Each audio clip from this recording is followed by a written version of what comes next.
The other way we can describe qualitative or categorical data is with graphs. And usually we'll do a graph after we've organized the data into a table. Two common ways that we can describe qualitative data is with bar graphs or with pie charts.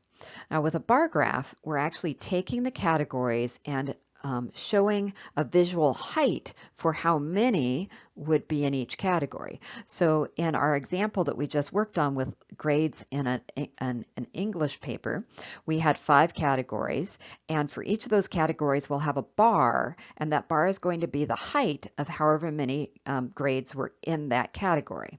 So you'll notice for the A bar, there were 4 grades that were an A, and so my bar goes up to a level of 4. Whereas B, there were only 3 of them, so if you look at how high that bar goes, it goes up to 3 if you look at the vertical axis. And then the C's were the highest. We had the most C's, and if we look at how high that bar goes up, it goes up to 7. So you have this height representing the number of papers that were in each category. For many people, it's easier to understand this visual implication of height than it might be for them to process the numbers. So everybody's different. We all process information differently. Some people, seeing that height is a really good way for them to take in that information. Other people, the number is a great way. And some people, it's helpful to see both. So this is bar graphs are a nice visual way of using height to show where you have most of the data or a lot of the data compare in the different categories. Pie charts display the data a little bit differently. In a pie chart, what you would actually have is a representation of the percentages that would be in each category. And we do that by splitting up the pie visually using the percents. So if you recall, there were about 23.5% of the papers that were A's. And if you look at this the wedge of the pie that represents A here, that wedge is a little less than a quarter of the pie. And so that makes sense with having 23.5% of the data, that we would have a little less than a quarter. A quarter of the pie would be 25% of the pie. If we look at the B's, that was a smaller region of the grades, 17.6%. So you see this wedge is definitely less than a quarter, and it's definitely less than the 23 of the A's. So it's a smaller amount than 23.5%. If we look at the biggest group we had most of our papers, I shouldn't say most, but we had more of our papers that were in the C category or got graded as a C, 41%. If you look at this region for C, it's quite a big wedge. It's a bigger wedge than any of the others, so we know that more of the students that got a C than in any other category. But if we look at it, it doesn't include half of the pie. It's less than half, so that means we know it's less than 50%. Now we have the percent here, but I'm just kind of using the quarter and the half of the pie to kind of get a sense of that these percents, these wedge sizes make sense. And then finally, you'll notice that D's, there were 11.8%, and F's, there were 5.9%. And you can see visually, there were double the amount of D's there were of F's because the wedge for D is about double the size of the wedge for F. So pie charts are a good way of looking at the percentages of the categories. Bar graphs are a nice way to look at the numbers in terms of height. A couple of things when you look at these types of graphs is that you want to keep in mind is that you always want to look carefully at the titles so that you know what the information is about. Now, we had already investigated this data earlier, but if you were looking at this cold without having heard about the data before, the title of the graph is going to tell you something about what you're investigating. The other thing you want is labels, including units, on the, if you're working with a bar graph, you would want it on both the horizontal and vertical axes. so that you know for the horizontal what the category represents.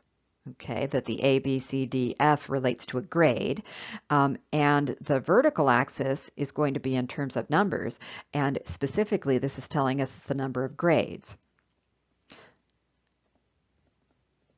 Okay, and that's important. Sometimes this is really important because it'll tell you what the units are for those grades. Here it just says number of grades, so we interpret that axis as being flat units, 0, 1, 2, 3, 4, 5. It could be in another situation that that's in maybe hundreds of dollars. And so if it's in hundreds of dollars, the 2 would actually represent $200. The 6 would represent $600. So it's important to pay attention to the labels to be able to correctly analyze what is being given to you in the data. With pie charts, having the labels for each wedge, and often they can be connected to the wedge directly or with a legend. And then having the percents is really useful.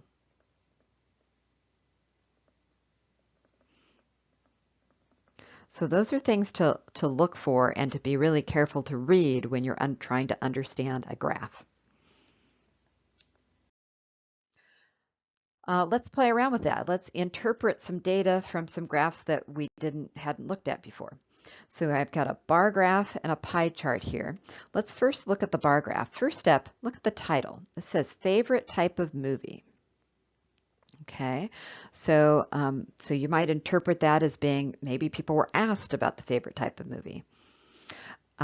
Next, we've got in the bottom, the horizontal axis says the genre. And if we look at this, comedy, action, romance, drama, sci-fi. So this is telling us what type of movie we're considering. The vertical axis is telling us the number of people in hundreds. So if we put all this information together, it looks like we had a survey where people were asked what their favorite type of movie is. And these bars are going to represent how many people chose each of these categories as their favorite type of movie. Now, it is important to recognize that these numbers we're going to see in terms of the bars are in hundreds. So that's kind of making sure we understand the graph before we then answer some questions. And I have 2 questions here about these graphs. First question says, how many people surveyed say they like romance movies best? So first off, because we're looking at romance movies, we want to look at the romance genre in the bar. So we look at how high this bar goes up to.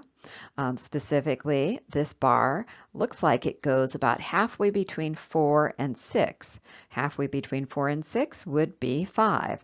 So we might say 5 here, but be careful. Remember, this is in hundreds. So it wouldn't be just 5 people, it would be 500 people said they liked romance movies best. Second question related to this graph, how many people were surveyed as to their favorite genre of movie? Now this is just talking about how many people were surveyed in general. The people surveyed are all represented in these bars, so we need to look at all of the bars all together. So we'd want to look at the height of each bar and add them together. Comedy is the first bar and it goes up to a height of 8, and that's actually 800 people. Action bar goes up to 10, that would be 10, 100, or 1,000 people.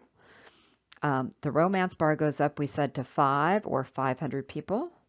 The drama bar goes up to 2, so that's 200 people. The sci-fi goes up to between 6 and 8. Halfway between 6 and 8 would be 7, and then remember it's hundreds.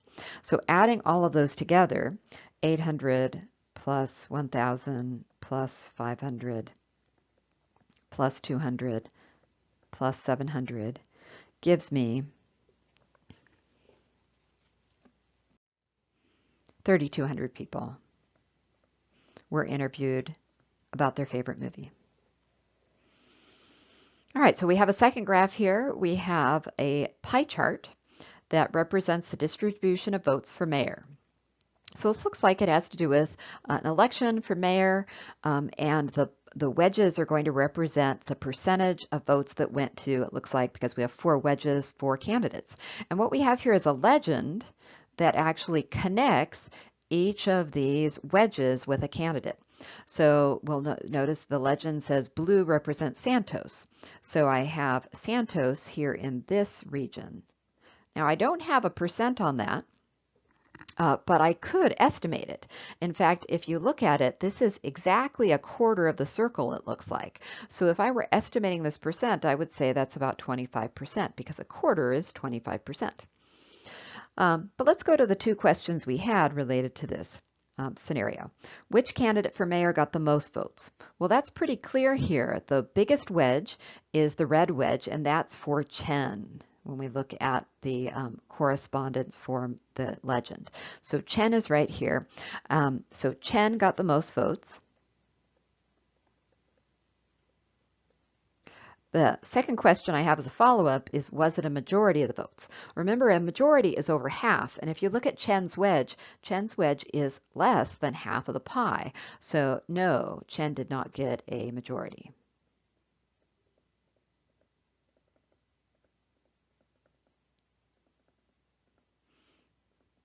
Little review from our democracy chapter.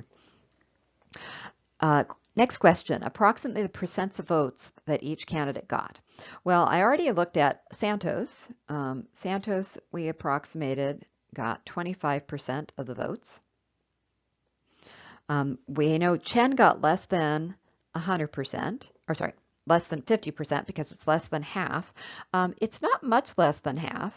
So if I were to kind of approximate there, I would say it's in the 40s, maybe 45. And again, we're approximating, so maybe I'll put in a little approximate here. Then if you look at the last two categories, if you look at them in comparison, Aziz was the green here, and Aziz looks just a little bit less than 25%.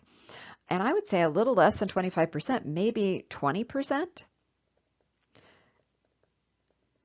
Approximately 20%. And then again, continuing to compare, Miller, who was in kind of a yellow, orangish color, Miller had, I would say, about half of what Aziz had. So if Aziz had 20%, that wedge for Miller is about half. So I might say Miller had about 10%. Now, before I stop here, I've approximated what I think these wedges look like. But if my percentages are accurate, I should get 100% because these candidates have to include, because there's only 4 wedges, the entire distribution of grades, and that would be 100%, sorry, distribution of votes, that would be 100% of the votes. So this should add to 100. Let's take a look. 25 plus 45 is 70%, plus 20 is 90, and 10 is 100. So I did pretty well there. That is 100%. If it wasn't 100%, then you might need to go back and slightly adjust. Maybe I went a little too big with that 45, so you might go, 40 or something. So you could go back and adjust, because when you approximate these should all make sense together. The 25 was the only one we could really be confident in.